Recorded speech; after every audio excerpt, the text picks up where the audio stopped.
We'll be discussing the office order dated February 10, 2025, reconstituting the NEDA ERP MES core team in NRO Mimaropa for operation and maintenance. So, concurred po by our respective division chiefs and signed by RD Teng.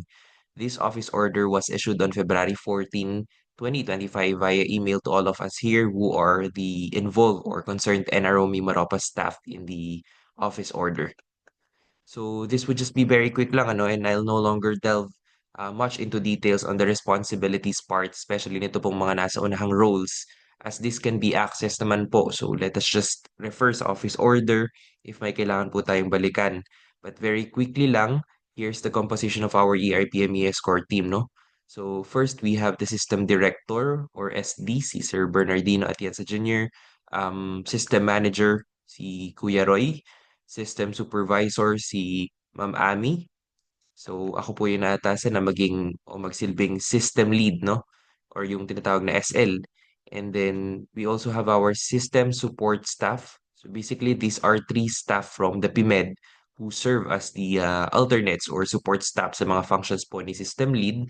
So basically kapareho lang din yung ipaperform nito ng ating SL whenever the need arises or to provide technical support nga rin kay SL all throughout.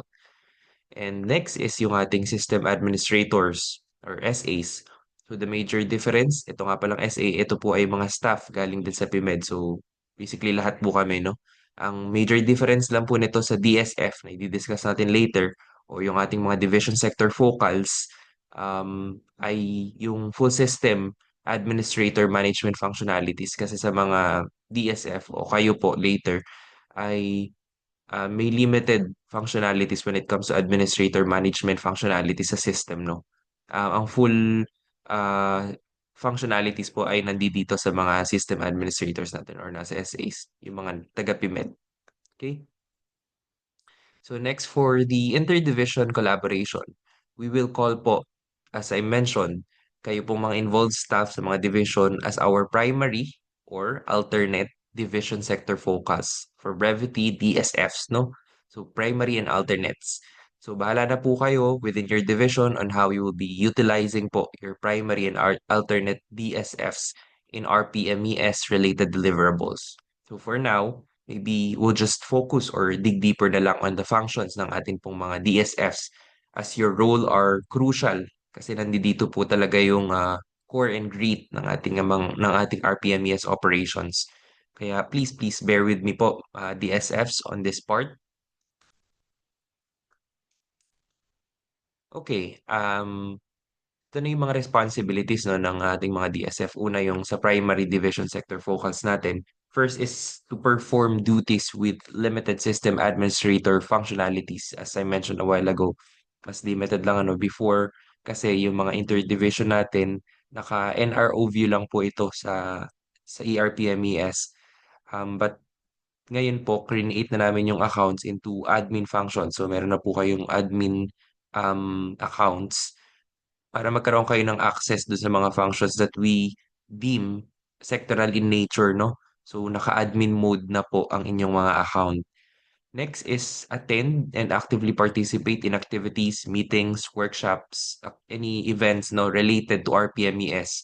Example, yung mga training or orientations kagaya po nito, yung mga semestral focal persons meeting natin so that have you can be able to meet our focals then from the agencies, our external stakeholders, no? Kung siya man ay face-to-face or online, pero usually naman online po ginaganap itong semestral focal persons meeting. And also, RPMC meetings natin, especially kapag po may mga RPMES related agenda, kagaya ng last first meeting natin ng RPMC. Next, we also prepare, kayo po, mga DSFs, and transmit quarterly invitation letters sa mga hinahandle po nating implementing agencies, no? Or your sectors for the RPMES data submission sa atin pong system. So no worries naman po dito kasi we will be providing na the office request letter template that we will all be using every quarter na magre-request tayo sa mga kanya-kanya po nating agencies. So magpo-provide naman kami ng template, no? And next is yung manage key system functions across specific administration submodules.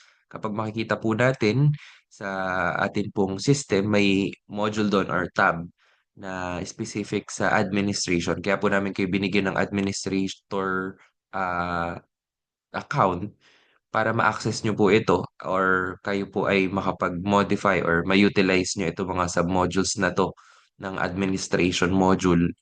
Specifically, yung sa management ng mga sectors, RDB chapter, fund source, agency, and user that we deem nga sectoral in nature or can be handled na by the DSFs or Division Sector Focals. Next is you create, modify, or delete agency user accounts kapag may mga bago po kayo members or may mga outdated members na kayo na po, you can delete your members. One of the reasons why we allow you or we have given you administrator functionalities as well. Okay. Next is closely coordinate and regularly monitor po yung updating at or encoding of the data by the concerned agencies or sectors that you're handling sa atin po system. Specifically, ito po yung madalas nating we're going to deal periodically, no? Yung forms 1 to 4. So, madalas nyo po itong ma-encounter mga submissions ng ating agency, yung input forms 1 to 4. Next, isa din sa bulk ng trabaho natin sa operation ng ERP-MES is yung pagre-review nga ng kanilang mga submission or if there are inconsistencies sa mga submission or may mga discrepancy, may mga konting kulang, incomplete or incorrect input, we have to revert. So tayo na rin po ang may responsibility in the reversion of the submissions of the respective agencies or sectors that we are handling. Next is we coordinate with the agency system users. Yun nga, na-mention ko, the observe inconsistency sa mga submissions po nila for appropriate action po ng inyong mga agencies. So ito pong dalawang na-mention ko, yun po yung isa sa pinaka-heart or itong tatlo pa lang na-mention ko, no? Pinaka-heart na ng operation during submissions ng agencies. Next is we review and process input forms 1 to 4.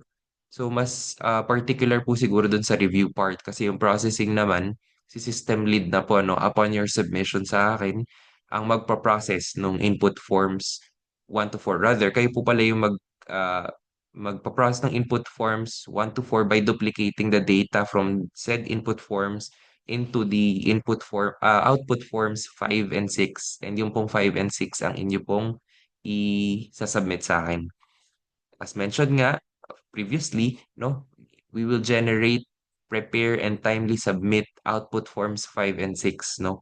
Galing po ito doon sa mga data from the input forms 1 to 4 ng mga agencies ninyo. So, basically, ang inyo pong isasubmit na forms as the DSFs, Division Sector Focus, ay tatlo, no? Yung 5, 6, and we'll discuss later yung 11. Sa PMED nyo po isasubmit ito or sa akin po as system lead, no? Basically, tatlong output forms po ito. Pero yung more frequent ay dahil quarterly siyang kailangan i-submit ay yung 5 and 6 talaga. So, as mentioned, yung 5 and 6 naman nito ay yung um, galing sa galing pala ito sa 2 and 3. Hindi po yung input forms 1 to 2, no? Galing siya sa input forms 2 and 3. So, later we'll further elucidate on this sa orientation on admin's manual, no? Okay. Next is a provide periodic report of agencies sector submission to the system during sectoral, special, affiliate, and even council meetings whenever necessary. Previously sa mga practice naman, bihirang-bihira naman po ito mangyari. But if ever meron po mga concerns yung mga interagency committees that you're handling, kayo din po ang have the primary responsibility. No? Sa sectoral ang approach po natin dito. Next is process the input data submitted by the agencies or sectors and prepare report as deemed necessary. So yung preparing of report din naman po together with the processing of the data collation into a draft consolidated report nga ay kami naman po or si system lead na yung nagagawa. Okay? Whenever necessary lang po itong particular item na ito. Next is a report the PMED to PMED rather the observations, complaints, or glitches encountered in the operation of the system through dedicated system log, which we'll be also sharing later through a QR code or link, no? Meron tayong dedicated system log kasi since tayo na po yung one of the users as an administrators na magagamit ng system, tayo na rin po yung madalas makaka-encounter ng mga glitches, kung meron man, for improvement, for enhancement. We will also be encouraging you po to please, no, i-input natin sa log yung mga ma-encounter natin para ma-rectify kung meron mang mga errors or bugs pa, as well as enhance din yung system.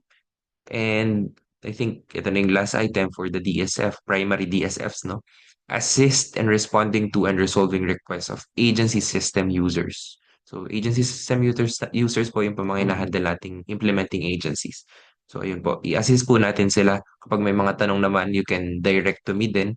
Pwede ko din pong sagutin until we were able to familiarize ourselves na, no? Ma-familiarize na natin sa operation at um, eventually we can handle ourselves sa ating mga sarili na yung pag-handle ng ating mga assigned implementing agencies.